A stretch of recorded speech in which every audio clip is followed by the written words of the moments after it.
Hi hello welcome to my channel. నేనైతే ఎక్కడికి వచ్చాను అనుకుంటున్నారా? కొన్ని సరుకులు తీసుకోవడానికి నేనైతే డీమార్ట్కి అయితే వచ్చానండి. ఈరోజు వైషుగానికి ఒక టాస్క్ అప్పచెప్పానమాట. అదేంటంటే తనే సరుకులు తీసుకోవాలి, తనే ప్యాకింగ్ చేయించాలి, తనే బిల్ వేయించాలి, తనే ఇదంతా చూసుకోవాలి. అది టాస్క్.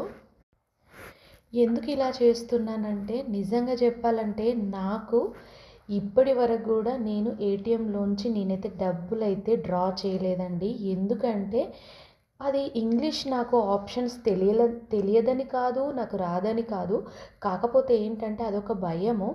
అందుకే నా భయం నా కూతురికి రావద్దని చెప్పేసి నేనైతే ఏటీఎం కార్డు ఇచ్చి తనని బిల్ పే చేయమనడము, ఇలాంటి చిన్న చిన్నవన్నీ ఇప్పటి నుంచే నేను మా పాపకైతే నేర్పించడం స్టార్ట్ చేశాను. తనకన్నీ తెలియాలి, అన్నిట్లో తను ముందుండాలి అని చెప్పేసి నేనైతే ఇలా స్టార్ట్ చేశాను. బయట మనకు పాప్కార్న్ దగ్గర సెల్ఫ్ ఆర్డర్ చేసుకోవాలన్నమాట. తనే వెళ్ళి ఆర్డర్ చేసుకొని తీసుకొని వచ్చింది.